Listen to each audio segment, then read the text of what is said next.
Oke, bismillahirrahmanirrahim. Assalamualaikum warahmatullahi wabarakatuh.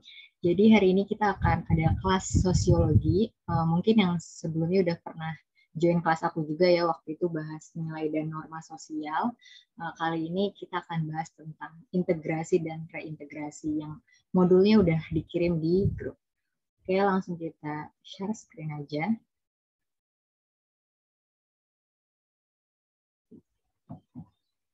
Udah kelihatan belum ya? Udah, Kak. Oke.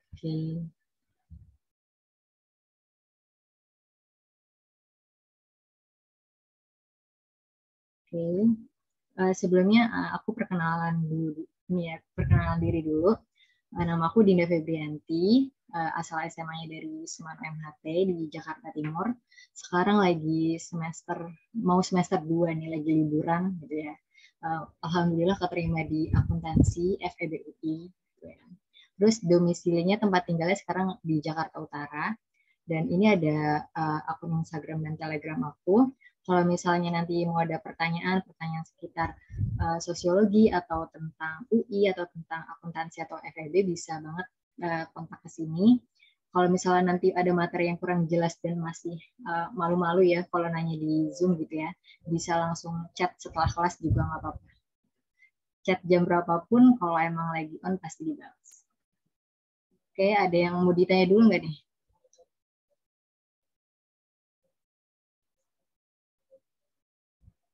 Oke deh, kita lanjut dulu ya. Oh iya, nanti kalau misalnya ada yang kurang jelas, langsung potong aja nggak apa-apa ya. Boleh chat atau boleh langsung on mic. Terserah.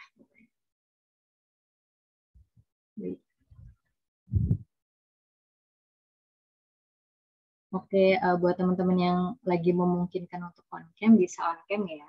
Tapi kalau emang mungkin jaringannya lagi sulit atau lagi di jalan juga nggak masalah. Yang penting mohon diperhatikan karena ini juga materi yang penting dan cukup banyak keluar ya di UTBK sepengalaman aku. Jadi ya nggak ada salahnya untuk kita belajar bareng-bareng hari ini. Oke, langsung masuk ya. Tadi udah aku jelasin kalau kita bakal belajar tentang integrasi dan reintegrasi. Sebelumnya aku mau ngenalin dulu nih, ada 4 subbab di dalam bab ini. Yang pertama kita akan bahas dulu tentang definisinya dari integrasi. Apa sih integrasi itu? Karena ini kata yang cukup asing yang nggak ada di kehidupan sehari-hari. Yang kedua kita akan bahas tentang faktor-faktornya. Jadi ada faktor pendorong, faktor penghambat, dan faktor cepat lambatnya dari integrasi sosial ini. Yang ketiga, kita akan bahas tentang jenis atau bentuk-bentuk dari integrasi sosial. Dan yang terakhir, kita akan membahas dari sisi reintegrasinya. Kita akan bahas tentang pengertiannya dan contoh-contohnya di kehidupan sehari-hari, biar lebih jelas gitu ya kalau pakai contoh. Oke, kita langsung masuk yang pertama nih. Menurut teman-teman, apa sih itu integrasi sosial? Kira-kira ada yang tahu kan? Boleh di chat atau langsung on mic. Ada yang tahu apa itu integrasi? Boleh sambil dibaca di modul juga udah ada sih sebenarnya.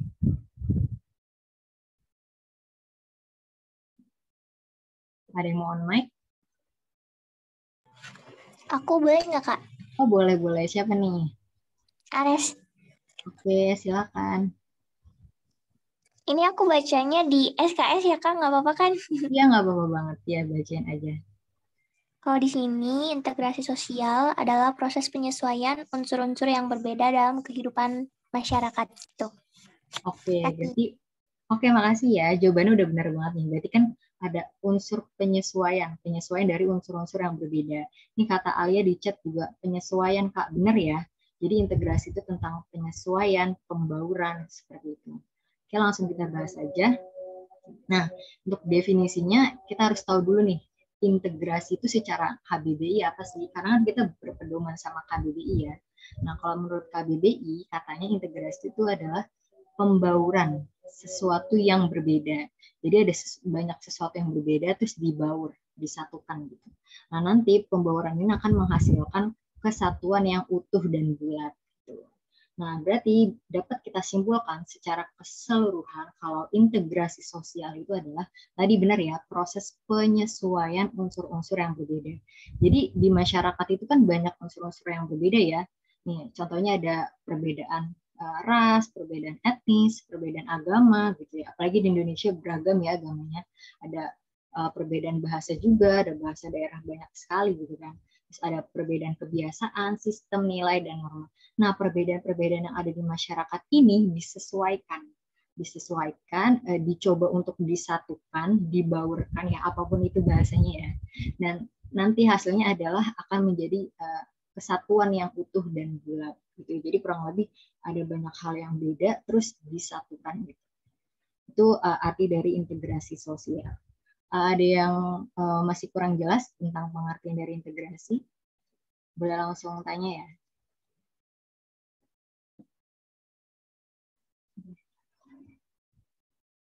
Apa udah jelas semua nih?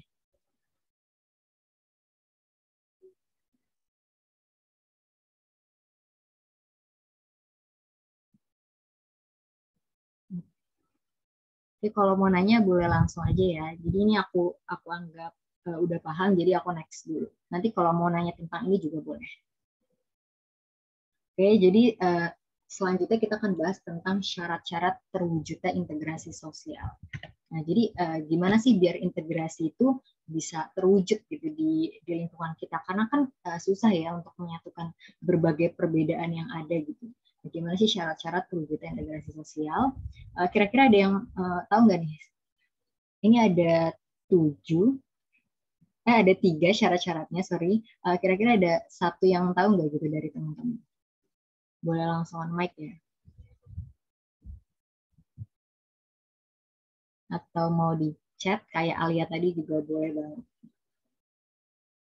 Oke, kata Sasa mengisi kebutuhan anggota satu sama lain. Bener banget nih, udah tepat banget nih. Ada lagi yang lain yang tahu? Ada 3. Nilai dan norma, Kak, berlaku gitu. Oke, benar. Nilai dan norma yang berlaku gitu ya. Nanti dihasilkan nilai dan norma yang berlaku. Benar. Oke, ada satu lagi. Mencapai kesepakatan bersama. Benar ya. Ini udah lengkap banget nih ya.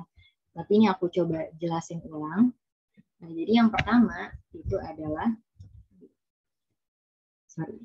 nih, tiap anggota masyarakat merasa berhasil saling mengisi kebutuhan-kebutuhan di antara mereka. Benar ya tadi kata Sasa di chat. Nah, maksudnya apa sih? Jadi gini, kan tadi aku udah bilang ya kalau di masyarakat itu kan banyak sekali unsur-unsur yang berbeda. Jadi misal ada 2 kelompok nih, kelompok A sama kelompok B. Misal kelompok A itu punya keunggulan di bidang tertentu, tapi dia punya kelemahan juga di bidang tertentu. Nah, kelemahannya si A itu adalah keunggulannya si B. Nah, jadi mereka itu bisa bersatu untuk saling mengisi kebutuhan. Jadi A membutuhkan B, begitu juga B membutuhkan A. Jadi mereka saling mengisi karena mereka sebenarnya setiap kelompok itu punya keunggulan dan kelemahannya masing-masing gitu. Jadi yang ini kelemahan yang A bisa diisi sama keunggulannya yang B. Itu kan ini juga selaras ya dengan konsep manusia itu yang makhluk sosial. Jadi manusia itu sebenarnya butuh bantuan manusia lain yang nggak bisa yang namanya hidup sendiri, hidup individu, benar-benar individu itu nggak bisa. Tetap butuh bantuan orang lain, tetap butuh bantuan orang lain untuk mengisi kebutuhannya dia. Gitu. Oke, yang poin pertama ada yang mau nanya dulu nggak? Kita pelan-pelan aja nih.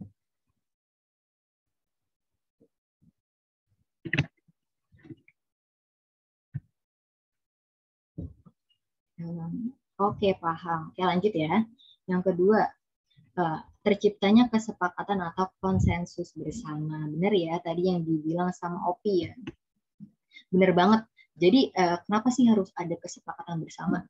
Jadi kan tadi integrasi itu adalah penyatuan unsur-unsur yang berbeda ya. Ini kita kasih contoh lagi, misalnya kelompok A itu punya nilai dan norma tertentu yang pastinya berbeda dengan kelompok B. Jadi kelompok B juga punya nilai dan norma tertentu.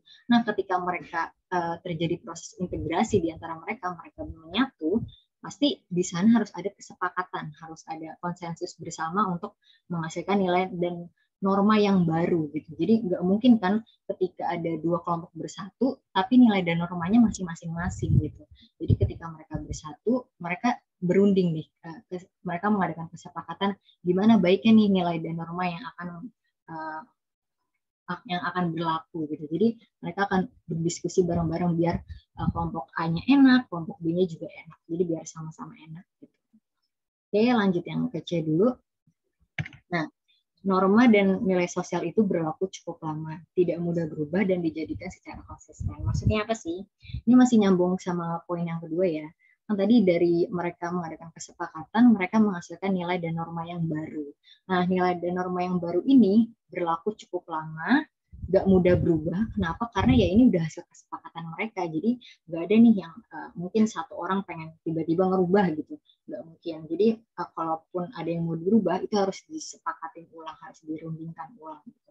Dan dijadikan secara konsisten. Makanya nilai ini bisa berlaku cukup lama. Gitu. Oke, ada yang mau nanya?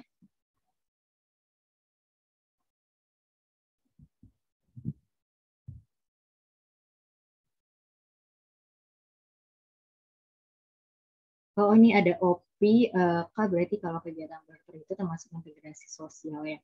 Mungkin aku gak bisa bilang iya, karena kalau kita lihat di poin pertama dia benar ya, saling mengisi kebutuhan benar. Terus ada kesepakatan pastinya ya, tapi kan dia nggak menghasilkan nilai dan norma, dan dia juga nilai dan normanya ini nggak berlaku cukup lama, ya udah sekedar pas barter itu aja kan kalau sistem barter tuh, dan juga nilainya nggak dijalankan secara konsisten. Mungkin kalau nanti di barter selanjutnya pun kesepakatannya akan beda lagi, Mungkin gitu. Gimana Opi? Kejawab nggak ya? Kejawab, Kak. Makasih. Oke. Terus kata Revi, Kak bisa tolong jelasin ulang nggak tentang poin yang ketiga? Oke.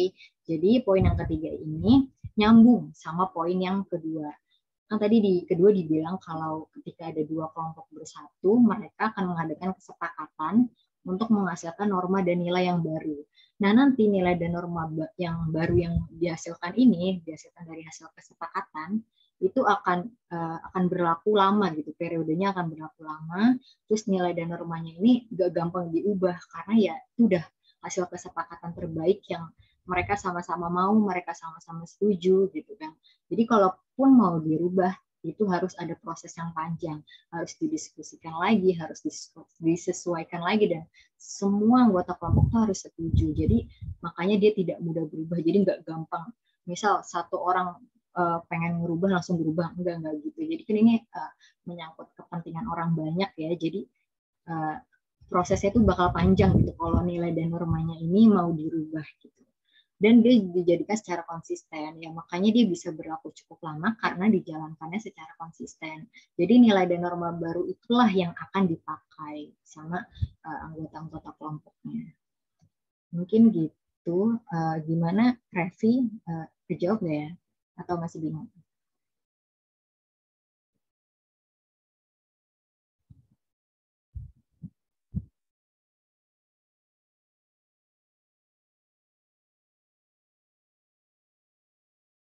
Oke nih Alia. Oke Revi, Kak mau nanya, berarti toleransi antar agama itu, nah kalau toleransi antar agama ini akan kita bahas di next slide ya. Di subbab yang kedua, dia itu termasuknya faktor pendorong. Jadi ketika ada toleransi, maka proses integrasi ini menjadi lebih mudah. Jadi menurut aku dia nggak termasuk ke dalam integrasinya, karena kan kalau toleransi itu sekedar, jadi kita saling menghargai, saling menghormati, kita nggak benar-benar ngelebur menyesuaikan agamanya dia gitu kan ya. Tapi ini sebagai faktor pendorong aja, jadi biar integrasinya ini lebih mudah tercapai. Gimana Alia, aku jawab nggak ya?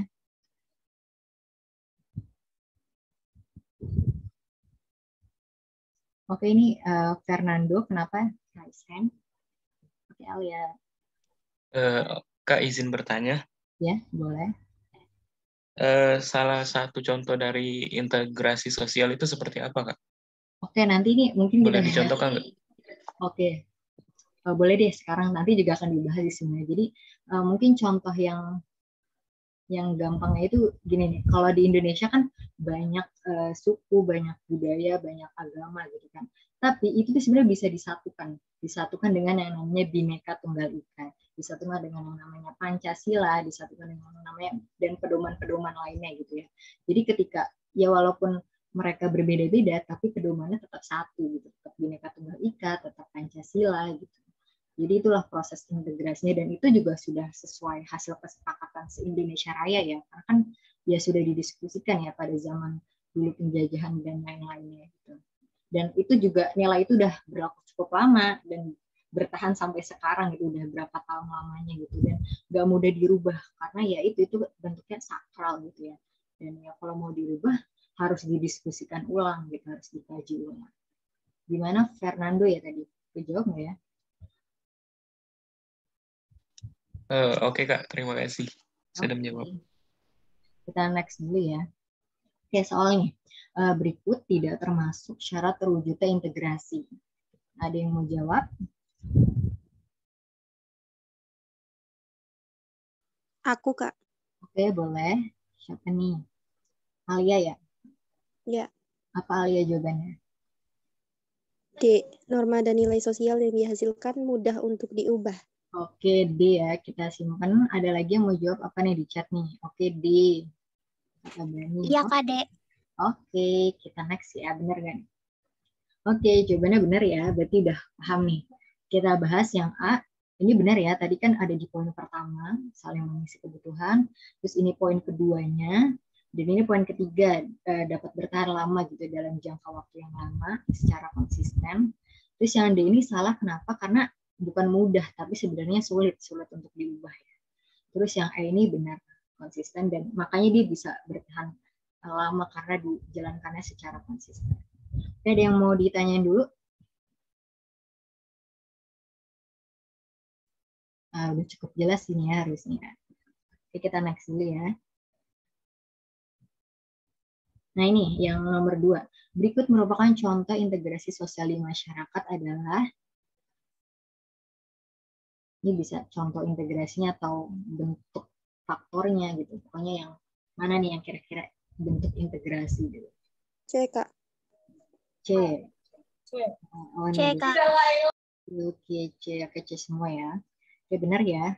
Ini yang aku bilang tadi ini sebenarnya termasuk faktor ya. Yang A, Made makan di depan Amin yang sedang berpuasa. Ini pasti enggak ya. Karena dia kan enggak toleransi gitu, enggak menghormati, enggak menghargai. Ini juga salah, ini yang benar. Nah, ini enggak boleh juga nih melarang agamanya gitu dan mengolok-olok kebudayaan, enggak boleh. Oke deh. Next ya. Nah, ini nih. Kita masuk ke subbab yang selanjutnya, itu tentang faktor-faktor dari integrasi. Aku review dulu di subbab ini kita akan belajar tentang faktor pendorong, faktor penghambat, dan faktor cepat lambatnya dari integrasi. Kata Revi, berarti ini hubungannya sama toleransi. Iya benar banget. Ini kita akan bahas di sini. Oke, faktor pendorong ini ada 7. Yang pertama, adanya toleransi terhadap kebudayaan yang berbeda. Kenapa sih toleran ini bisa dianggap sebagai pendorong proses integrasi? Karena gini, toleransi itu kan sikap menghormati dan menghargai perbedaan. Perbedaan itu bisa dalam bentuk agama, bahasa gitu, atau sesimpel kebiasaan kita sehari-hari gitu. Ketika kita bisa memahami kebiasaan teman kita, ya itu bentuk toleran juga gitu. Nah, ketika kita udah bisa saling menghargai dan saling menghormati, maka dari situ itu akan terbentuk komunikasi yang baik antar teman kita atau antar kelompok atau antar individu gitu ya. Nah, ketika komunikasi ini udah tercipta, komunikasi yang baik ini udah tercipta, maka ini tuh akan meminimalisir terjadinya konflik. Jadi kayak konflik atau masalah itu akan bisa lebih dihindarkan gitu ya ketika komunikasinya baik, ketika kita bisa saling toleransi sama teman kita gitu. Nah, ketika konfliknya udah terminimalisir, maka integrasi ini bisa lebih mudah terjadi. Ya, intinya seperti itu. Ada yang kurang jelas nggak dari poin 1 faktor pendorong?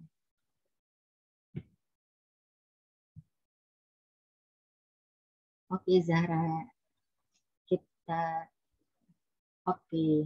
Kita next dulu ya. Yang kedua, kesempatan yang seimbang dalam bidang ekonomi. Nah, maksudnya apa sih ini seimbang gitu kan bahasanya? Oke, kita ke konsepnya dulu nih. Kalau misalnya mungkin udah belajar ya di ekonomi. Jadi di ekonomi ini ada tiap individu itu pasti punya kesempatan yang sama atau kesempatan yang seimbang di sini ya bahasanya. Kesempatan yang sama untuk bisa mencapai kedudukan tertentu, bisa mencapai posisi tertentu berdasarkan kemampuan dan jasa yang mereka miliki. Maksudnya apa sih? Misalnya kita ambil di sebuah perusahaan gitu ya. Di sebuah perusahaan kan ada posisi misalnya manajer, ada CEO, ada yang bahkan cuma staff atau karyawan gitu kan. Nah, sebenarnya semua orang yang ada di perusahaan itu punya kesempatan yang sama untuk bisa jadi CEO mungkin atau untuk bisa jadi manajer gitu ya. Tapi semua itu balik lagi berdasarkan kemampuan yang mereka miliki, berdasarkan jasa apa sih yang mereka udah berikan ke perusahaan itu. Jadi nggak mungkin kan kalau misalnya mereka kurang capable buat jadi manajer terus tiba-tiba direkrut jadi manajer gitu kan. Nanti nggak baik juga dampaknya ke perusahaan. Jadi maksudnya ini ya, ketika semua orang punya kesempatan yang sama, jadi kan di sana nggak ada diskriminasi. Nah di sana itu kalau misalnya nggak ada diskriminasi, konflik pun akan bisa diminimalisir gitu. Jadi tiap orang merasa dirinya sama, tiap orang merasa diperlakukan adil. Jadi kan mereka nggak akan bakal iri-irian gitu sama orang lain. Jadi konflik itu pun jadi mudah untuk dihindari. Nah ketika konflik mudah untuk dihindari, balik lagi integrasi atau peleburan atau penyatuan ini lebih mudah untuk terjadi, lebih mudah untuk tercipta. Itu ya kurang lebih konsepnya. Ada yang mau nanya?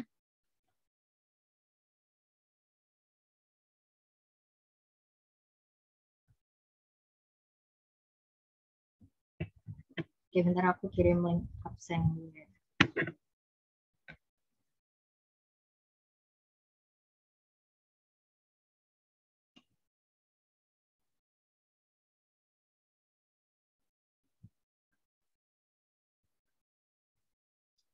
Oke, apa nih ya tadi ada yang nanya? Nah, tapi gimana opini orang-orang tentang privilege? Jadi sebenarnya kalau ngomong privilege ini panjang ya. Balik lagi, privilege kan bukan sebenarnya bukan sebagai penentu kesuksesan seseorang ya. Tapi dia tuh cuma sebagai katalisator untuk apa ya? Sebagai mempercepat proses mempercepat seseorang itu bisa mencapai kesuksesan. Tapi sebenarnya itu bukan penentu utama. Jadi balik lagi aja sih kalau misalnya emang orang itu punya privilege, tapi sebenarnya nggak mampu-mampu banget gitu untuk ada di posisi itu ya. Seharusnya itu dia nggak layak sih di situ. Jadi sebenarnya kalau ngomong privilege ini panjang dan udah akan bakal keluar topik. Jadi mungkin menurut aku balik lagi sih kalau privilege itu bukan penentu utama seseorang untuk mendapatkan posisi atau kedudukan di masyarakat. Tapi balik lagi itu akan tergantung sama kemampuan yang mereka miliki dan tergantung sama jasa apa yang udah mereka berikan. Oke, kita next dulu ya.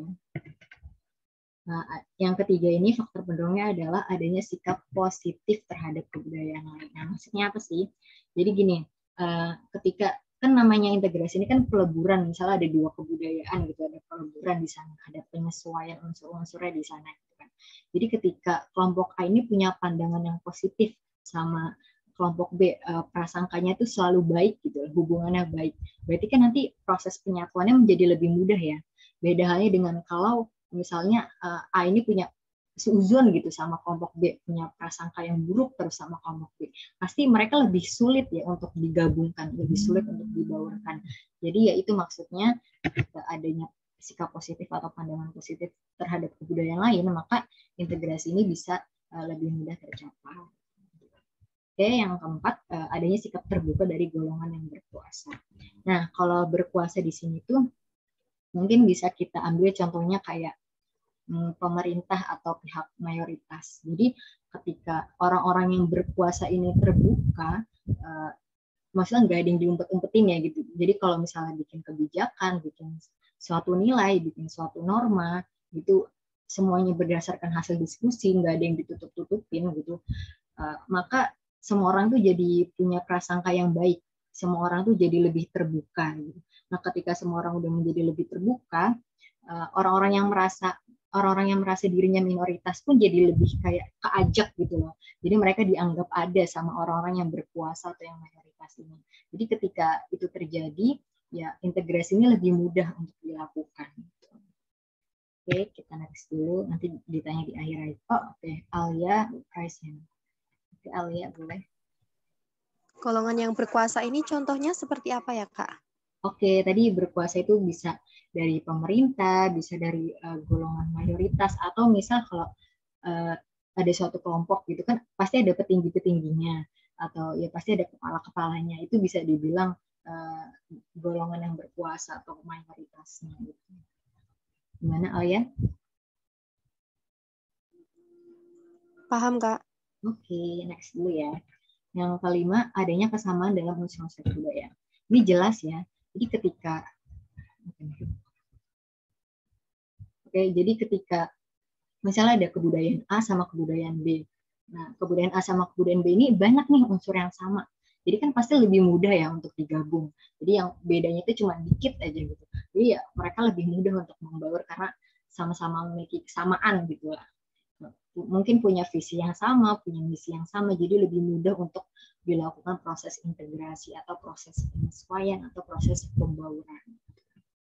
Oke, yang keenam, adanya perkawinan campuran atau amalgamasi. Ini benar ya, kalau perkawinan campuran ini kayak perkawinan campuran adat gitu, misalnya kayak perempuan dari adat mana, laki-laki dari adat mana. Kan kalau tiap adat tuh pasti kebudayaannya beda ya, kebudayaannya beda, beragam gitu.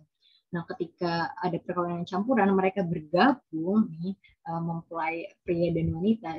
Nanti di sana itu kan ada proses penyesuaian unsur yang berbeda gitu. Jadi mereka akan mungkin saling toleransi gitu antar kebudayaannya, jadi saling menghargai, saling menghormati, dan dari situ proses integrasi ini menjadi lebih mudah untuk dicapai. Terus yang terakhir adalah adanya musuh bersama dari luar. Ini sebenarnya agak negatif ya konotasinya, adanya musuh bersama dari luar. Jadi gini nih, misalnya ada 3 kelompok A, B, C. Nah, A sama B ini punya sama-sama punya musuh yang namanya kelompok C. Jadi mau nggak mau nih si A sama B ini bersatu mereka menyatukan kekuatan untuk sama-sama melawan si C gitu. Jadi kurang lebih gitu ya gambarannya. Jadi A sama B ini melakukan proses integrasi, mereka menyatu, mereka membaur, menyesuaikan visi misinya gitu, menyesuaikan nilai dan normanya untuk sama-sama bisa melawan si C. Kurang lebih gitu. Ada yang mau ditanya dulu dari faktor pendorong?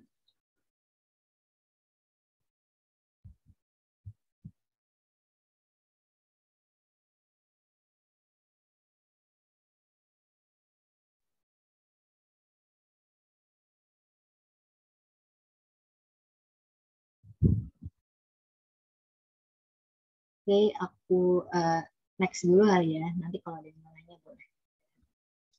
Oke, kita sekarang lanjut ke faktor penghambat. Nah, ada yang tahu nggak nih faktor penghambatnya dari integrasinya apa aja? Boleh langsung on mic.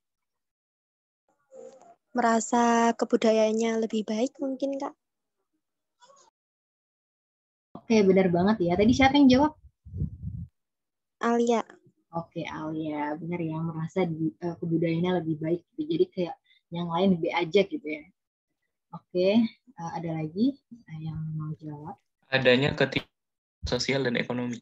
Oke, ketimpangan. Benar. Oke, Olinda. Primitif termasuk nggak sih, Kak? Jadi Kenapa? nggak mau berbaur lagi gitu. Gimana? Kebudayaan Boleh lain. diulang? Kalau primitif gitu, Kak, kayak nggak mau berbaur sama kebudayaan lain termasuk nggak? Iya, benar. Jadi dia nggak mau nggak mau ngebaur, jadi kan nggak ada integrasi ya di sana ya. Jadi benar bisa menghambat. Oke, benar. Ares ya tadi. Oke. Jadi ini udah benar semua nih, langsung dibahas aja ya. Oke, yang pertama adalah berkurangnya sikap toleransi dan menghargai atau menghormati. Benar ya, ini sebenarnya kebalikan aja. Tadi kan yang faktor pendorongnya adanya toleransi. Nah, ketika toleransinya udah mulai berkurang atau bahkan hilang, udah nggak respect sama kebudayaan atau kelompok lain, maka ya udah integrasinya akan jadi sulit untuk tercipta gitu. Ya gimana mau tercipta, orang dua kelompok ini aja nggak bisa saling menghargai, gimana nggak bisa saling menghormati, ya gimana nanti kalau mereka bersatu gitu, mereka membaur gitu. Jadi ya ini akan menjadi penghambat. Nah, yang kedua ini benar ya, tadi adanya ketimpangan sosial dan ekonomi. Ini juga kebalikan di faktor pendorong yang semua orang punya kesempatan yang seimbang atau sama. Nah, yang menjadi penghambat adalah ketika adanya ketimpangan atau ketidakmerataan sosial dan ekonomi gitu. Mungkin contohnya kayak di desa dan di kota gitu kan, untuk pembangunan jalan raya gitu kan belum merata ya. Jadi mungkin di kota udah bagus, tapi di desa masih ada yang jalannya rusak-rusak. Dan dari situ pasti ada kelompok yang merasa nggak puas, nggak adil gitu. Dan dari situ itu akan bisa tercipta konflik nih. Ketika ada konflik, maka proses integrasi ini jadi sulit untuk dilakukan. Terus yang ketiga adalah kurangnya sikap terbuka. Ini juga kebalikan dari faktor pendorong. Kalau tadi kan adanya sikap terbuka. Nah, kalau sikap terbukanya udah mulai berkurang atau bahkan udah nggak ada, jadi kayak udah ngumpet-ngumpet gitu ya, nggak terbuka, maka ya orang juga jadi nggak respect, terus orang juga bawaannya pengen suuzon aja gitu. Jadi ada prasangka buruk terus misalnya terhadap kelompok lain atau terhadap budaya yang lain. Makanya konflik bisa terjadi dan proses integrasi ini menjadi sulit untuk dilakukan. Ada yang kurang jelas? Mau ditanya dulu. Maksud dari ketimpangan sosial itu kayak gimana, Kak? Oke, siapa yang nanya tadi? Iya, Kak. Oke, ketimpangan sosial tuh mungkin bisa ya balik lagi tadi ke privilege tadi ya, ketika ada sosial, jadi kayak ketika ada orang yang merasa nggak punya privilege sedangkan mereka punya, itu sebenarnya juga bisa jadi ketimpangan sosial di sana. Jadi makanya mereka ada pihak yang bakal merasa iri, nggak puas, merasa nggak adil, dan di sana pasti ada konflik terjadi dan integrasi ini menjadi sulit untuk dilakukan. Jadi, gimana Alia atau yang lain mau nanya lagi boleh?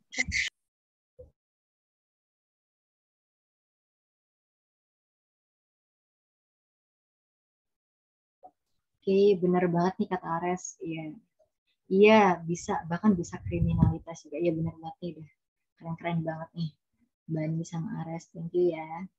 Oke, bisa, ya contohnya bisa kecemburuan sosial dan bahkan konflik itu bisa sampai kriminalitas gitu. Makanya integrasi ini menjadi sulit untuk dilakukan. Ada lagi yang mau nanya?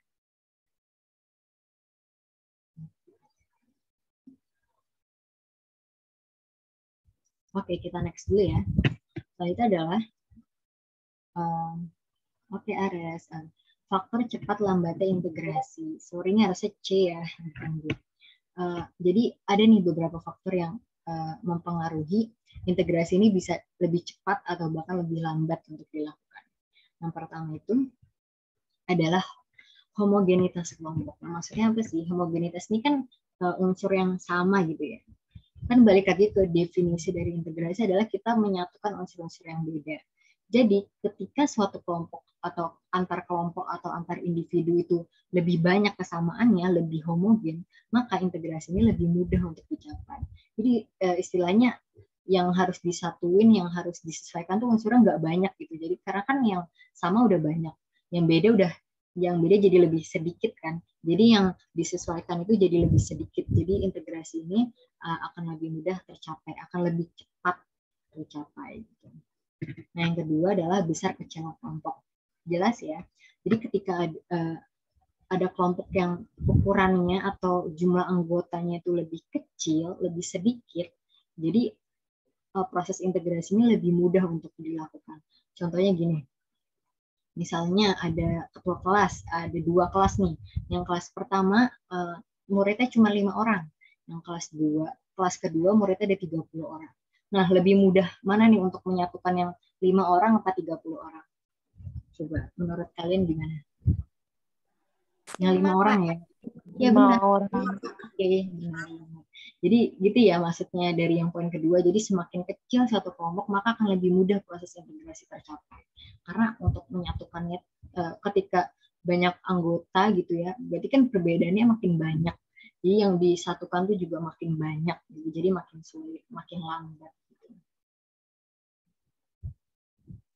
Kata Alia, Kak berarti kalau heterogenitas itu menyebabkan lambatnya integrasi. Bener banget. Jadi kalau semakin kelompok itu semakin heterogen, atau kelompok semakin banyak anggotanya, semakin banyak perbedaannya, berarti integrasi ini makin lambat untuk terjadi. Tapi gimana Kak, kan Indonesia terdiri dari beberapa pulau dan itu mempunyai suku yang berbeda. Iya, oke, bener banget nih, kritis banget pertanyaannya. Oke, jadi mungkin balik lagi ke contoh yang Bhinneka Tunggal Ika tadi ya. Sebenarnya cepat lambatnya ini bukan berarti mungkin nggak mungkin aja terjadi, tapi lambat prosesnya. Jadi kayak untuk menyatukan Indonesia itu kan dulu lama ya, bikin Pancasilanya, bikin, ya pokoknya yang lebih jago sejarah lebih ngerti deh gimana proses panjangnya untuk benar-benar bisa menyatukan se-Indonesia Raya gitu. Jadi akan ada proses yang panjang dan itu jadi lambat gitu karena makin banyak yang disatukan, makin beragam yang disatukan. Tapi bukan berarti integrasi ini nggak bisa tercapai. Ya buktinya sekarang bisa tercapai gitu karena udah adanya Pancasila, adanya Bhinneka Tunggal Ika gitu. Tapi ya tadi prosesnya lebih lama gitu. Oke, gimana tadi yang nanya? Kejawab nggak ya? Terjawab Kak, terima kasih. Oke, ya. Next ya. Mobilitas geografis. Nah, mobilitas ini kan perpindahan ya. Dari satu daerah ke daerah lain gitu, geografis, secara geografis gitu.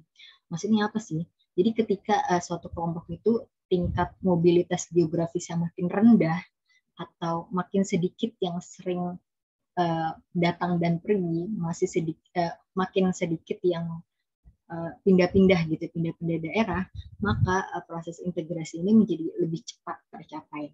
Kenapa sih? Karena gini, mungkin aja misalnya aku tinggalnya di daerah A yang udah punya nilai dan norma tertentu.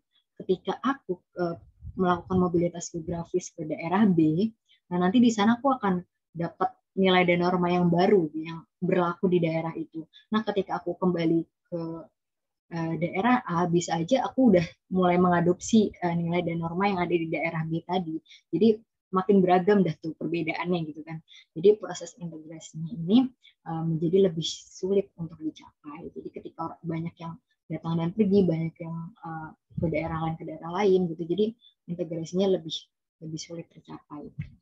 Nah, untuk yang terakhir adalah efektivitas komunikasi. Ini jelas ya, jadi semakin efektif dan semakin efisien komunikasinya, semakin baik komunikasinya, maka konflik pun makin bisa diminimalisir, makin jarang terjadi. Ketika konflik makin jarang terjadi, maka integrasi ini akan lebih cepat terjadi. Gitu.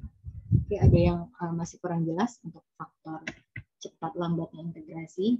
Boleh langsung nanya.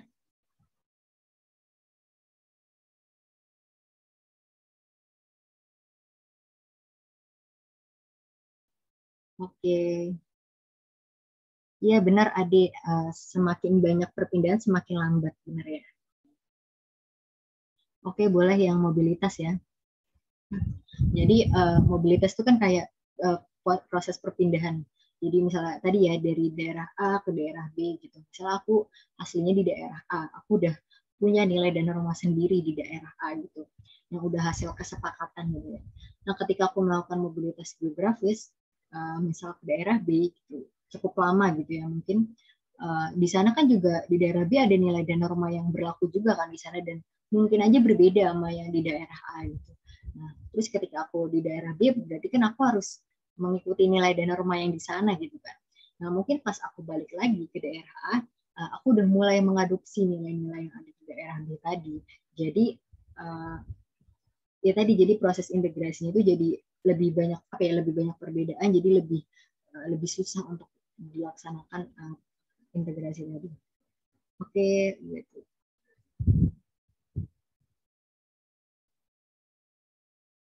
Oke, ini aku jawab satu-satu dulu.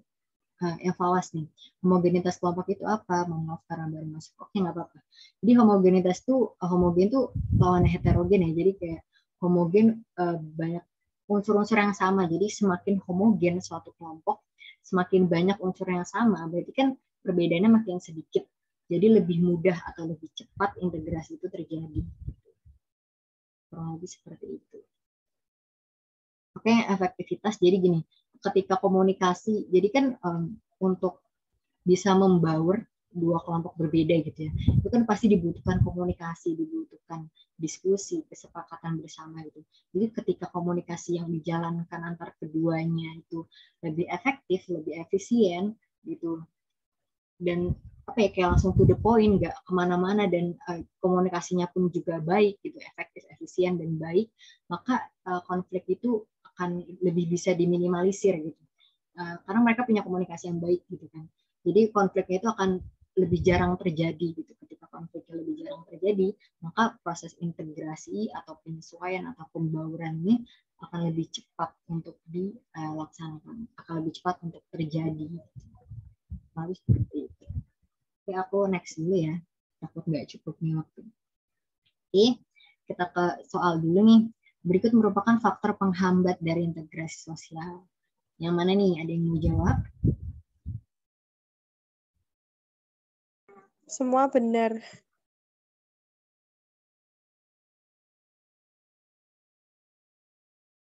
Oke, ada yang mau jawab jawaban yang lain? A tuh katanya. 1, 2, dan 3. Oke, kita tunjuk yang pertama jawab nih. Zahra Nur bisa on mic gak nih? Kenapa milih yang A? Karena kan tadi juga udah dijelasin gitu. Kalau misalnya yang poin 1, 2, dan 3 itu masuknya ke faktor penghambat. Oke. Yang 4 kenapa nih nggak masuk? Berarti dia masuknya kemana nih? Dia masuknya ke faktor pendorong. Oke, benar banget ya. Oke deh, kita lihat apa benar juga. Benar ya yang A ya. Mungkin dibahas cepat aja. Yang pertama benar ya, kalau kurang terbuka pasti integrasinya akan lebih lama terjadi, jadi terhambat gitu. Ini juga benar. Nah, yang keempat ini dia termasuk faktor pendorong ya, benar. Karena ketika banyak atau ada kesamaan-kesamaan dari dua kelompok yang berbeda gitu, berarti kan unsur yang bedanya lebih sedikit gitu ya. Jadi lebih mudah lah untuk dibaurkan, lebih mudah untuk dilakukan proses integrasi ini. Gitu. Kurang lebih seperti itu. Oke, yang keempat nih. Jika homogenitas suatu kelompok semakin besar, nah maka apa nih? Yang A. Yang A, Kak. Oke, ada yang mau kasih alasan kenapa jawab A? Boleh on mic. Karena kan homogenitas. Berarti itu kan persamaannya lebih banyak, unsur kesamaannya lebih banyak. Jadi ya integrasi akan mudah tercapai apabila persamaan lebih banyak. Oke, Alia benar banget ya. Mungkin yang lain juga sama ya alasannya. Karena tadi udah dijelasin juga. Ketika makin banyak unsur yang sama, berarti perbedaannya lebih sedikit. Jadi lebih mudah lah untuk digabungkan. Nah, ini disintegrasi ini belum kita bahas. Jadi disintegrasi ini ya kebalikannya dari integrasi. Kalau integrasi penyatuan, jadi disintegrasi ini adalah mungkin bisa dibilang perpecahan gitu. Kenapa? Karena nanti akan ada mungkin muncul nilai baru yang nggak sama-sama disepakati, jadi terjadilah disintegrasi. Jadi belum tentu terjadi disintegrasi ya. Nah, reintegrasi ntar kita bahas di akhir. Ini juga sama. Oke deh. Ada yang mau ditanya dulu nggak dari faktor-faktor sebelum masuk isu bab selanjutnya? Nggak ada, Kak. Oke, aman ya. Next ya. Nah, sekarang kita masuk ke bentuk-bentuk integrasi. Ada 3 ya, ini udah kelihatan di layar. Langsung aja yang pertama, integrasi normatif. Nah, ini gampang nih. Kalau normatif berarti penyebabnya karena ada norma yang berlaku di masyarakat. Nah, balik lagi ke pembahasan yang beberapa minggu lalu ya, mungkin norma itu adalah pedoman hidup berupa perintah, larangan, dan anjuran. Jadi norma ini kayak, mungkin kalau di agama Islam itu kayak Al-Quran gitu ya, dia sebagai pedoman, pegangan hidup yang di dalamnya isinya itu ada perintah, ada larangan, dan ada anjuran. Contohnya apa nih? Ini ya yang tadi udah dibahas tentang Bhinneka Tunggal Ika. Jadi tadi balik lagi, Indonesia kan beragam banget ya kebudayaannya, bahasa dan agamanya pun juga beragam. Nah, dari perbedaan-perbedaan itu dapat diintegrasikan, dapat disatukan, dapat disesuaikan, dapat dibaurkan dengan yang namanya norma yang dianut bangsa Indonesia, yaitu Bhinneka Tunggal Ika. Jadi kurang lebih maksud dari integrasi normatif itu kayak gini. Oke, kita next dulu. Nah, ini yang kedua adalah integrasi fungsionalis. Tadi kalau normatif karena ada norma, tapi kalau sekarang fungsionalis penyebab itu karena ada berbagai fungsi atau peran atau kedudukan atau posisi di masyarakat. Nah, kita ambil contohnya profesi.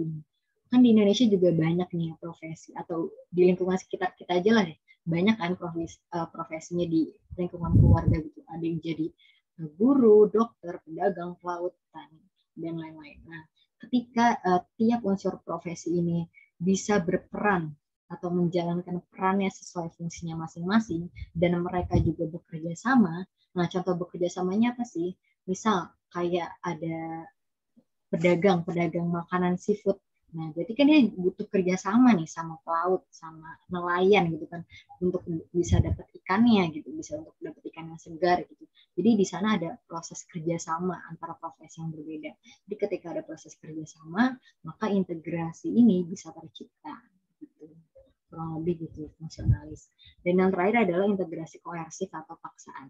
Ini nama lainnya ya, paksaan. Nama lain dari koersif. Jadi penyebabnya adalah karena ada pengaruh kekuasaan dari penguasa. Nah, kenapa sih integrasi koersif ini perlu dilakukan? Ini kan melanggar ya, soalnya sebenarnya ini kan karena apa ya? Mereka melakukannya dengan paksaan, dengan kasar gitu kan. Gimana nih? Kenapa nih ini tuh harus dilakukan gitu? Kenapa? Karena kalau misalnya integrasi koersif atau paksaan ini tidak dilakukan, maka dibahayakan akan menimbulkan dampak-dampak negatif yang lain gitu. Nah, mungkin agak masih bingung ya, kita langsung ke contohnya aja. Misal ada tawuran pelajar gitu kan. Nah, tawuran pelajar ada polisi nih, polisi mau melerai gitu. Mungkin pertamanya dengan cara baik-baik, tapi ketika emang mereka terus tawuran gitu, jadi nanti polisi melakukan yang namanya integrasi koersif atau secara paksa, yaitu menggunakan kekerasan, misalnya dengan gas air mata atau mungkin udah pakai pistol, udah tembakan gitu ya. Nah, integrasi koersif ini harus dilakukan, karena kalau enggak, nanti kalau misalnya tawurannya terus terjadi, bisa aja nanti banyak memakan korban jiwa, atau yang mungkin nggak ikut tawuran jadi ikut kena dampaknya gitu. Ya benar kata Ares tadi, untuk mengamankan. Nah, dari 3 bentuk integrasi tadi, ada yang mau ditanyain? Dari normatif, fungsionalis, dan koersif. Boleh, kalau mau nanya.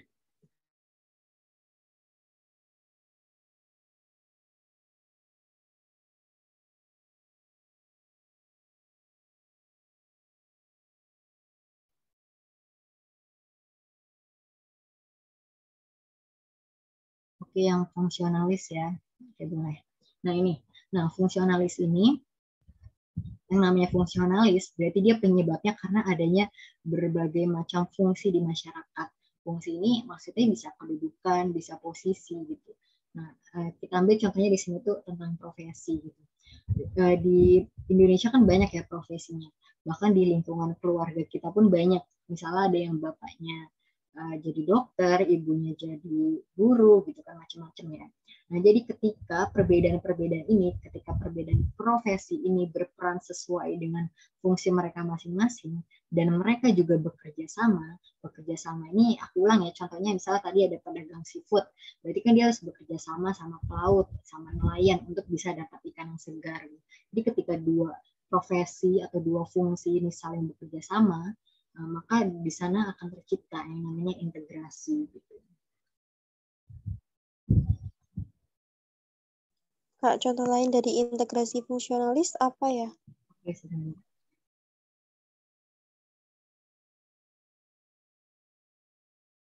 Oke, ini aku yang ini dulu ya, yang siapa terakhir lagi ya. Oke, untuk tadi katanya minta dijelasin ulang yang koersif. Oke, Revi, jadi koersif ini kan paksaan ya. Paksaan itu karena penyebabnya ada pengaruh kekuasaan dari penguasa.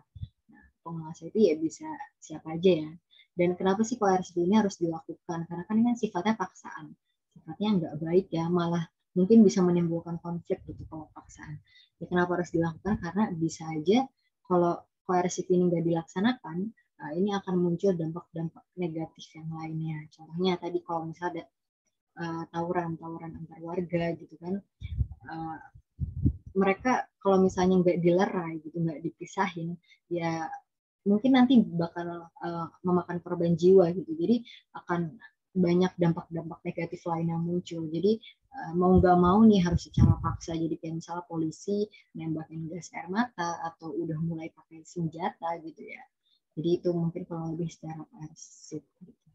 Nah kalau untuk fungsionalis, nah mungkin aku bisa kasih contoh lain gini ya, yang sederhana, fungsi misal di kelas tuh misal ada pengurus kelas ya, ada ketua kelas, ada wakilnya, sekretaris dan bendahara gitu. Itu kan fungsinya beragam, mereka punya fungsi perannya masing-masing gitu ya, punya kedudukannya masing-masing. Nah ketika mereka udah menjalankan fungsi dan perannya masing-masing, terus mereka juga bekerja sama nih biar kelasnya jadi kelas yang terbaik, biar kelasnya nyaman, biar strukturnya juga jelas gitu. Nah, ketika mereka saling bekerja sama, maka integrasi ini bisa tercipta.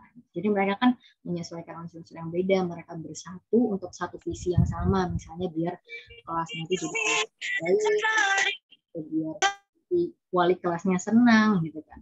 Ya, mungkin kurang lebih contohnya kayak gitu, dan bisa dicari juga contoh-contoh lainnya di internet gitu, mungkin setelah kelas gitu. Oke, jelas gak nih yang nanya contoh lain dari fungsionalis? Jadi ada Ayu, ada Zahra juga ya. Gimana?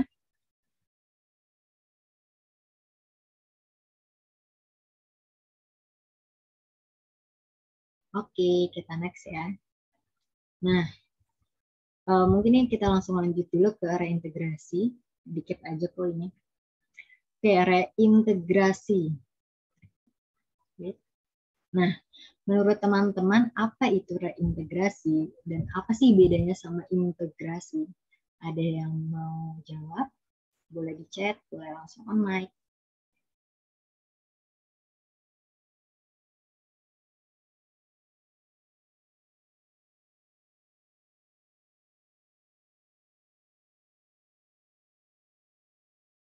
Gimana nih? Ada yang tahu nggak nih bedanya integrasi sama reintegrasi?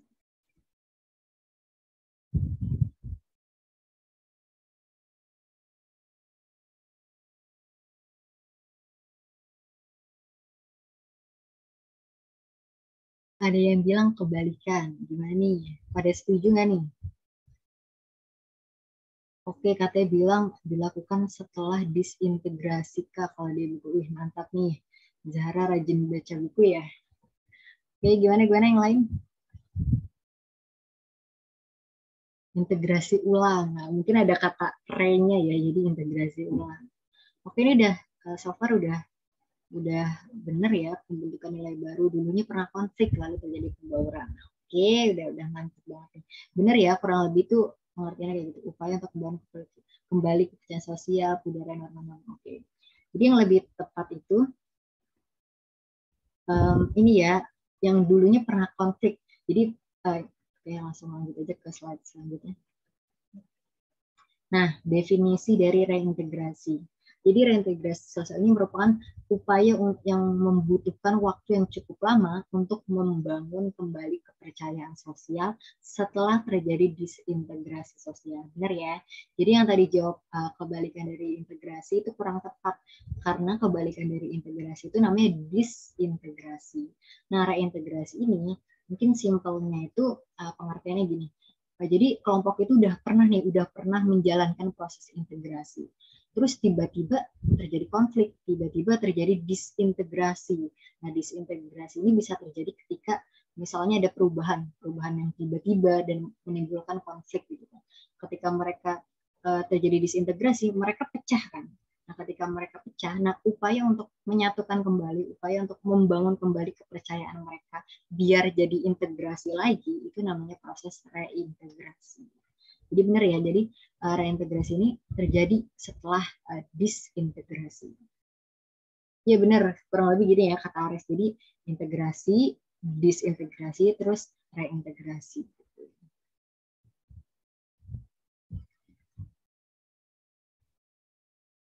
Oke, ada yang mau nanya dulu pengertian dari reintegrasi?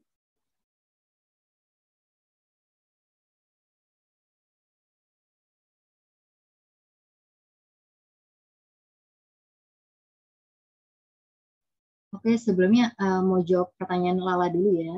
Ini Kak mau nanya, kalau bagian faktor pendorong tadi adanya misi bersama dari luar, misalnya tujuannya untuk hal negatif, misalnya untuk pembunuhan, itu masuk integrasi atau tidak? Sebenarnya integrasi ini nggak terlepas baik buruknya ya, karena dia terlepas dari baik buruknya, karena sebenarnya pengertiannya integrasi kan adalah proses pembauran atau penyatuan unsur-unsur yang beda ya. Ketika emang mereka sama-sama punya musuh di luar maupun itu hal yang negatif, itu tetap integrasi, tapi integrasi di bidang yang negatif. Jadi namanya tetap integrasi, tapi emang integrasi yang tidak baik. Gitu. Nah, begitu. Oke, ini kita next dulu ya. Nah, contoh-contoh reintegrasi. Gitu. Kata Ilham, kalau orang putus terus nyambung lagi itu reintegrasi. Iya, benar-benar bisa. Jadi balik lagi gitu ya. Ada yang tahu nggak nih contoh dari reintegrasi setelah tadi dijelaskan pengertiannya?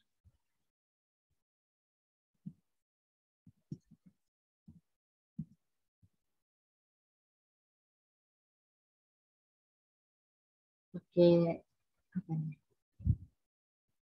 Oh benar ya, contoh dari Ilham ya. Soalnya nih ada yang pacaran gitu ya.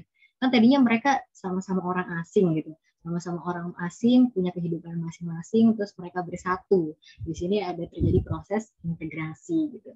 Nah, mungkin ada masalah gitu, ada perubahan sikap gitu ya. Tadi ya benar kan ya, adanya perubahan gitu. Baik. Nah, ketika ada perubahan, misalnya ada perubahan sikap yang satu mungkin jadi lebih cuek gitu ya. Jadi di sana terjadi konflik. Jadi konflik, mereka mengalami yang namanya disintegrasi. Nah, ketika mereka mau menyatu kembali, itu namanya reintegrasi. Ini kalau contoh begini lebih cepat ya nangkepnya ya, benar-benar. Thank you loh Ilham contohnya.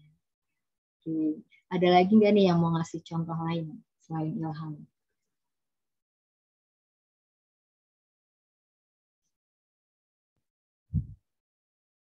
Jadi kita bahas aja ya. Nah ini ya, oke, langsung aja. Oke, jadi contohnya gini, angkutan konvensional dan angkutan online. Kan sekarang udah ramai ya yang namanya angkutan online, ojol gitu. Dan ya mungkin sekarang orang lebih cenderung milih angkutan online karena ya ini lebih gampang, lebih praktis gitu. Kalau angkutan konvensional kan kita harus jalan dulu, misalnya jalan ke terminalnya, jalan ke pangkalannya atau dan lain-lain. Tapi ketika kita pakai angkutan online kan bisa dari rumah aja gitu. Udah tinggal pencet-pencet HP sambil duduk bisa, nanti abangnya nyamperin gitu depan gerbang, depan pintu gitu. Jadi lebih praktis, bahkan bayar pun bisa cashless, bisa pakai GoPay dan lain-lain gitu. Nah, ketika angkutan online ini muncul, maka angkutan konvensional ini tergeser lah gitu kan. Kan dulunya misalnya gini, kita ini ya kita urutin mereka adegannya gitu. Misalnya dulunya kan angkutan cuma satu nih, mereka bersatu gitu. Terus ketika angkutan online muncul, terjadi perubahan, ada angkutan online muncul, maka terjadi disintegrasi. Angkutan konvensional ini merasa dirugikan dengan kehadiran angkutan online karena orang cenderung lebih memilih angkutan online. Nah, ketika mereka terjadi disintegrasi untuk menyatukan kembali, menjalin hubungan yang baik kembali gitu. Ini mereka bisa aja bikin kebijakan, misalnya kebijakan misal di daerah A nih yang boleh itu cuma angkutan konvensional aja, jadi angkutan online itu nggak boleh di daerah A, mungkin bisa aja gitu, atau kebijakan-kebijakan lainnya yang di sini harus didiskusikan, jadi biar konvensional enak, angkutan online juga enak, biar win-win solution gitu, jadi biar keduanya enak. Nah nanti ketika mereka udah dapet kesepakatan yang baru, nah itu namanya proses reintegrasi gitu, kurang lebih gitu. Nah contoh lainnya juga lewat musyawarah ya. Jadi kan ya Indonesia kan negara yang demokratis ya. Jadi apa-apa harus dimusyawarakan, yang nggak boleh sepihak gitu, cuma satu orang yang memutuskan gitu, memutuskan kebijakan. Gitu. Jadi ketika ada konflik terjadi, ketika disintegrasi terjadi, maka harus dimusyawarakan. Kenapa sih ini bisa terjadi? Dicari masalahnya. Setelah itu dicari solusinya bersama. Nah ketika udah ketemu solusinya, mereka kan berarti bisa menyatu kembali. Nah makanya ini terjadi reintegrasi. Nah selain itu, kita juga butuh nih yang namanya lembaga masyarakat. Jadi nggak semua masalah itu bisa diselesaikan dengan musyawarah aja gitu. Jadi kita tetap butuh yang namanya lembaga masyarakat. Misal kalau udah menyangkut masalah hukum gitu. Kan kita butuh misalnya dari pihak kepolisian atau misalnya dari pihak lain-lain gitu ya, dari lembaga masyarakat, kita butuh bantuan mereka untuk mencari solusinya bareng-bareng dari disintegrasi tadi. Jadi ketika udah ditemukan solusinya, mereka bisa nyatu kembali dan proses reintegrasi ini bisa tercapai kembali. Dan ketika dalam proses penyelesaian masalah, ketika dalam proses reintegrasi, itu dari masing-masing pihak tuh nggak boleh nih yang namanya mudah tersulut emosi. Ya gimana konflik yang mau selesai gitu ya, ketika misalnya kedua belah pihak ini gampang emosi gitu, kayak sumbu pendek gitu, jadi kayak dipancing sedikit langsung emosi gitu kan. Jadi nggak bakal bisa konfliknya itu diselesaikan. Juga reintegrasi ini bakal susah lah untuk dilaksanakan gitu. Dan nggak boleh main hakim sendiri tadi ya, karena kita punya nih yang namanya lembaga masyarakat yang lebih berwenang untuk menghakimi seseorang gitu dibanding kita yang mungkin nggak tahu apa-apa gitu, main-main hakim sendiri aja. Kurang lebih kayak gitu dari reintegrasi. Ada yang mau ditanyain?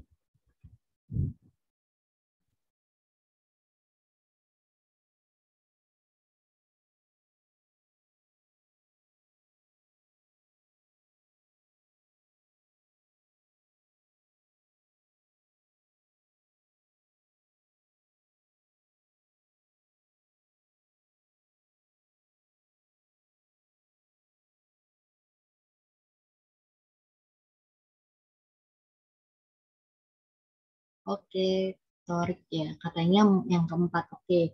Jadi yang keempat ini sebenarnya bukan ke contoh ya, lebih ke apa sih yang harus dilakuin ketika mau melakukan reintegrasi gitu ya. Jadi ketika kita mau melakukan reintegrasi, kita mau menyelesaikan konflik yang ada, masing-masing pihak itu nggak boleh mudah tersulut emosi. Jadi nggak boleh sumbu pendek, nggak boleh pancing dikit langsung emosi gitu. Jadi ketika mereka punya konflik, ya harus diselesaikan dengan kepala dingin, dengan ya menurunkan egonya masing-masing gitu. Jadi nggak gampang tersulut emosi. Nah dengan begitu konfliknya itu akan lebih mudah diselesaikan. Ketika konfliknya udah mudah diselesaikan, mereka baikan kan, mereka baikan, akhirnya mereka balik lagi deh, mereka menyatu lagi gitu. Jadi proses reintegrasi ini terjadi gitu. Dan terus juga selain itu nggak boleh main hakim sendiri. Kenapa? Karena sebenarnya udah ada lembaga yang lebih berwenang untuk menghakimi seseorang gitu, misalnya kayak polisi yang lebih mengerti dibanding kita yang cuma orang awam yang main hakim sendiri, yang langsung pukul, langsung apa yang nggak sesuai sama nilai dan norma gitu ya. Jadi ya tadi nggak boleh ini dilakukan karena nanti bisa menghambat dari si reintegrasi gitu. Oke, yang kedua sama ketiga boleh.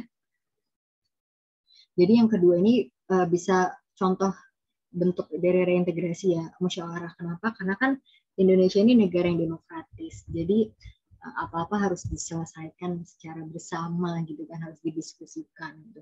Jadi kan tadi kan reintegrasi ini terjadi setelah disintegrasi. Nah, disintegrasi kan berarti ada konflik terjadi nih. Ketika ada konflik terjadi, maka harus dimusyawarahkan. Dicari dulu nih sumber masalahnya apa sih gitu. Ketika udah ketemu baru dicari solusinya bareng-bareng. Dicari solusi yang sama-sama menguntungkan. Jadi nggak ada yang satu pihak aja ngerasa diuntungkan dan yang lainnya dirugikan gitu ya.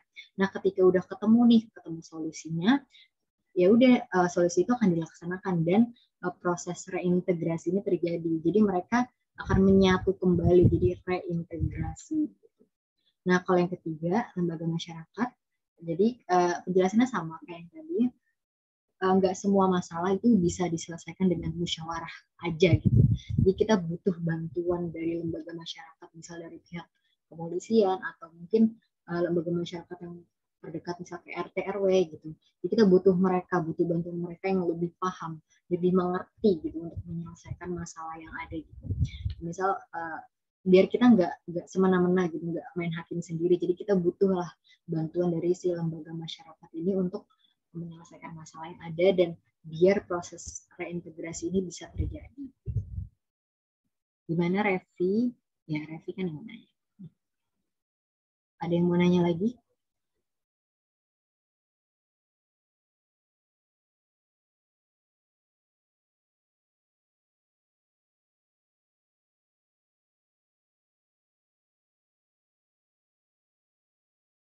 Oke, next ya.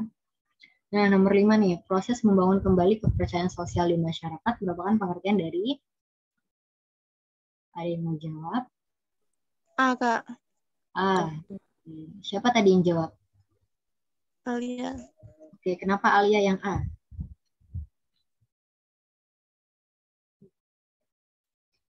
Mau ngasih alasan kenapa nih yang A nih? Seperti yang dijelaskan kakaknya.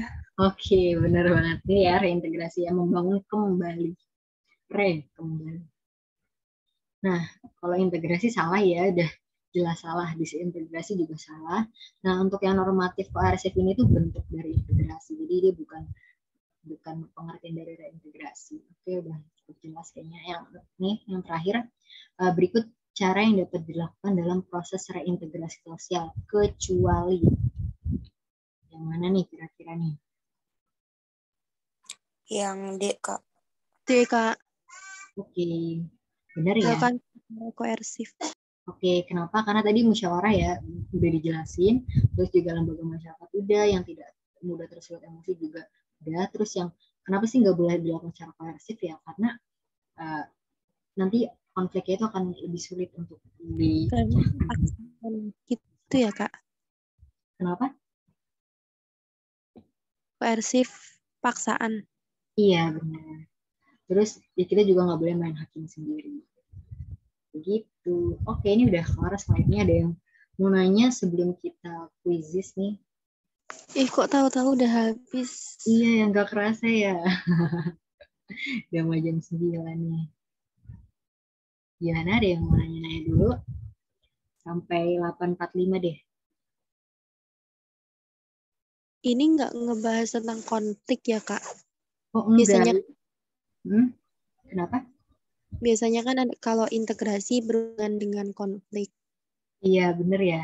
Tapi konflik itu dibahas di bab sendiri ya kalau nggak salah. Dan aku juga cuma ikut silabus nih. Silabusnya cuma integrasi dan reintegrasi. Jadi yang dibahas itu aja. Atau ada yang nanya lagi? Oke, Tori, katanya aman. Apa mau langsung quizzes aja nih? Bentar, Kak, mau nanya. Kalau untuk apa sih integrasi itu lebih ke individu apa ke kelompok? Apa dua-duanya, Kak? Makasih. Oke, bagus ya pertanyaannya. Sebenarnya bisa antar individu, bisa antar kelompok. Yang penting konsepnya adalah dia menyatukan unsur yang berbeda. Dan kalau berbeda kan berarti ada kedua belah pihak ya, nggak cuma satu pihak doang. Jadi bisa cuman dari satu orang dan satu orang gitu disatukan itu bisa. Kayak tadi kan perkawinan amalgamasi kan juga satu orang dan satu orang. Dan bisa juga antar kelompok. Misal kayak tadi ada yang musuh bersama di luar, jadi kelompok A dan kelompok B bersatu untuk melawan kelompok C. Jadi jawabannya bisa antar individu dan bisa antar kelompok. Gitu. Jadi yang nanya siapa ya? Oke, Kak, terima kasih. Oke, Adi, sama-sama. Oke, kita langsung ke quizzes aja kali ya.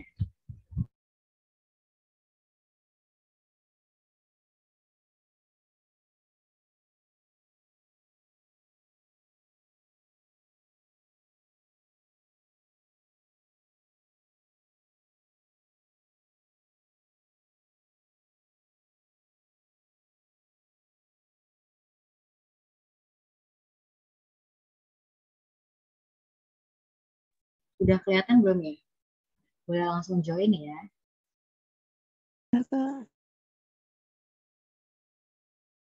Oh, wait.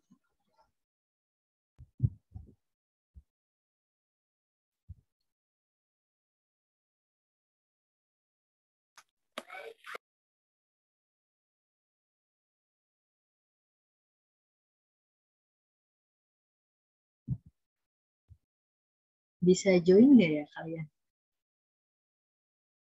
Oke, bisa nih kalian join.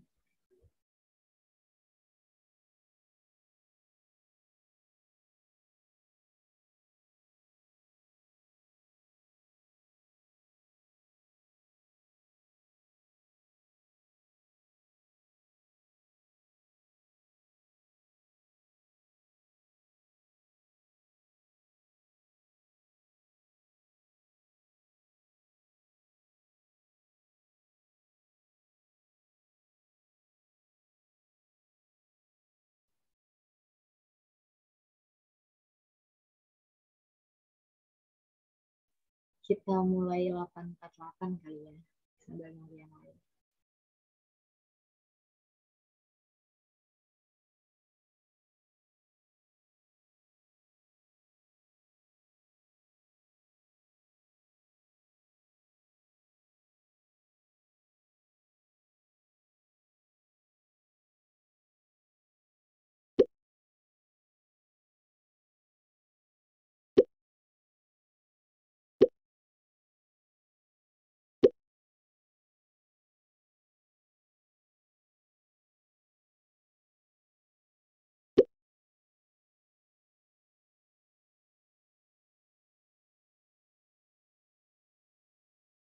Belum dimulai ya, Kak?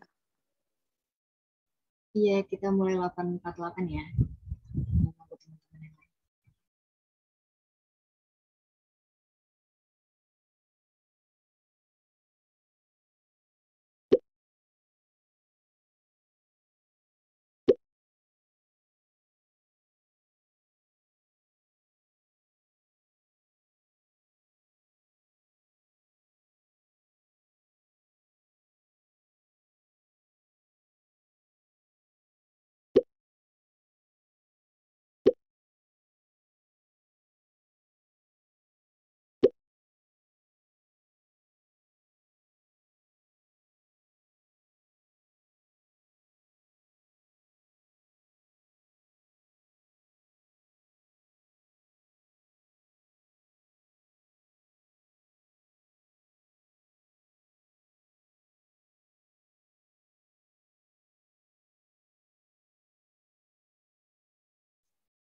Oke, karena udah 848, kita mulai aja ya, takut nanti kelar kemalaman.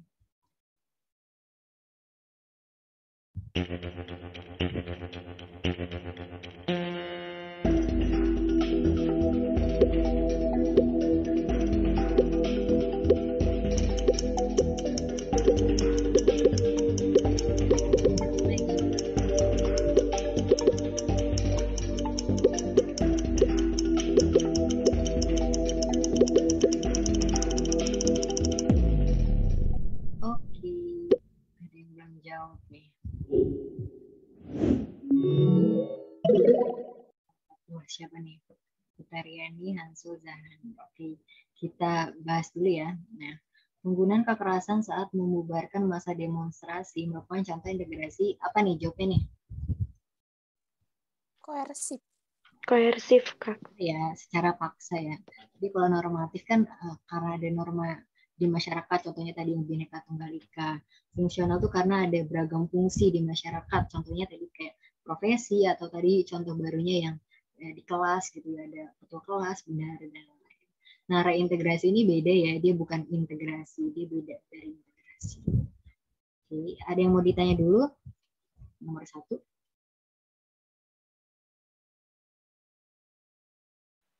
Enggak, Kak. Oke, next ya. Next question.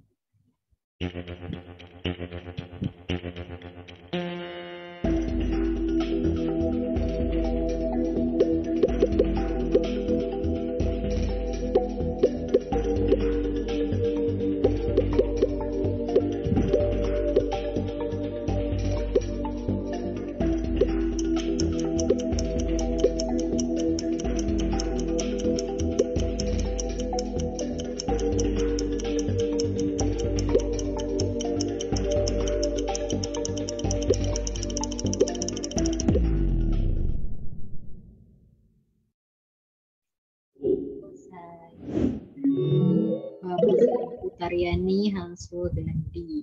Alia juga. Oke, ini masih ada yang terkecoh nih, kayaknya kecepatan yang mencetnya, yang integrasi akan mudah. Oke, kita lihat, kita bahas. Semakin tinggi tingkat mobilitas kelompok, maka ada yang mau jawab apa nih jawabannya? Integrasi akan sulit tercapai. Iya, benar. Sulit ya.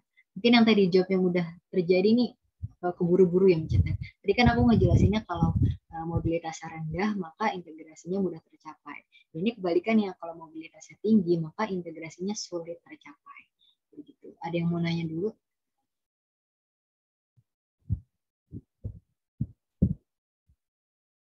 Oke, next ya.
Lihat leaderboardnya. Wah, geser nih Utariani sama Hamsul. Oke deh, kita lihat. Ini masing-masing kelompok mengakui bahwa tiap kelompok memiliki kelebihan dan kelemahan. Nah, pernyataan tersebut masuk ke dalam faktor pendorong integrasi. Jawabannya yang mana nih tadi? Adanya sikap positif terhadap kebudayaan lain.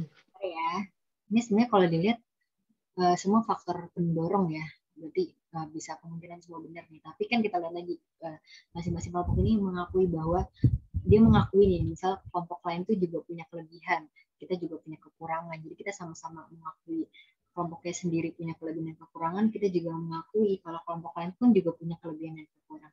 Jadi dari situ muncul sikap positif, muncul prasangka baik gitu antar kelompok. Nah, ketika muncul sikap positif dan prasangka baik antar kelompok, maka integrasinya mudah tercapai. Jadi jawabannya yang A ya, yang lain kurang tepat. Oke, kita next dulu.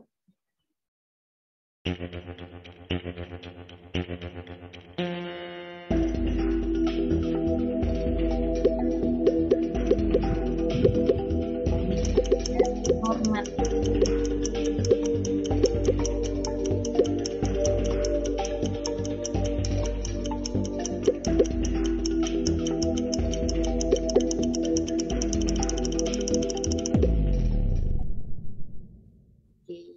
Waktunya.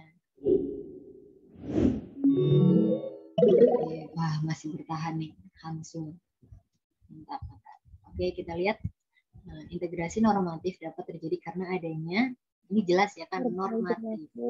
Iya benar, norma yang berlaku. Kalau fungsi masyarakat ini apa ya, integrasi apa? Fungsional. Fungsionalis ya benar. Terus kalau paksaan ini apa ya, integrasi apa ini? Integrasi Iya, benar-benar koersif atau paksaan. Nah, ini perintah dari Tuhan ini nggak termasuk ya. Pengacau aja. Oke, udah jelas ya. Kita next.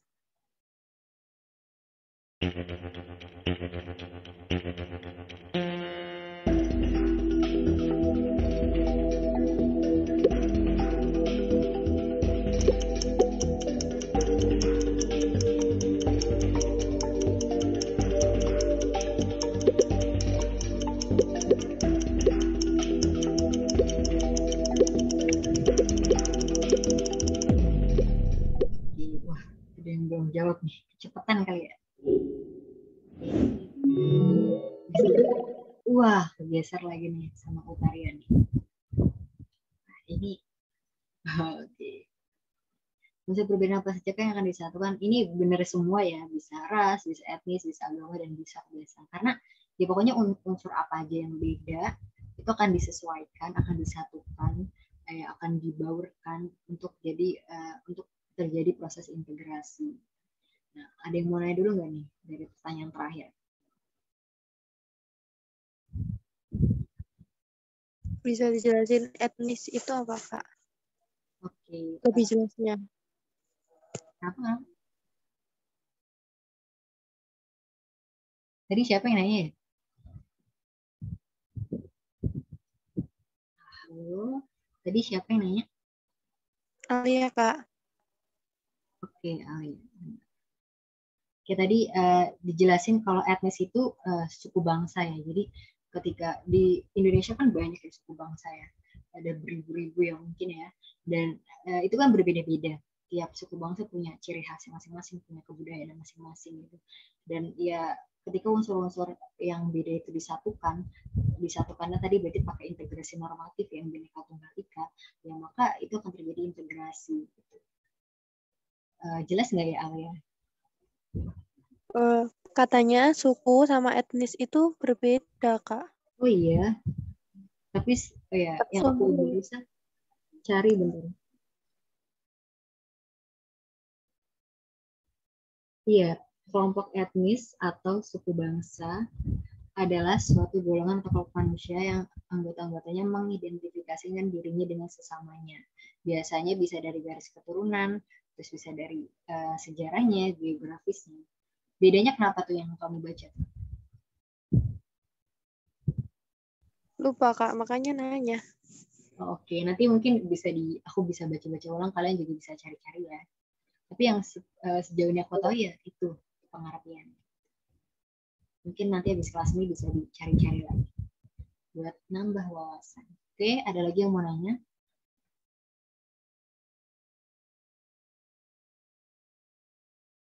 Oke, kayaknya udah clear ya nih. Masih ada nggak? Oh, udah kelar.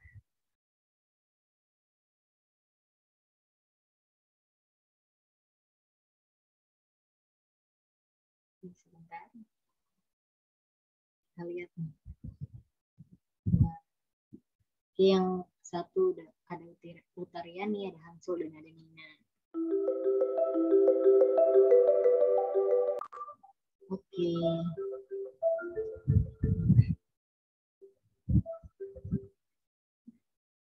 Ya mungkin sekian ya untuk kelas hari ini. Dari kalian ada yang mau ditanya dulu nggak? Atau boleh nih yang bisa on cam? Iya, kenapa? Ada yang mau ditanyain? Yuk yang bisa on cam dulu yuk.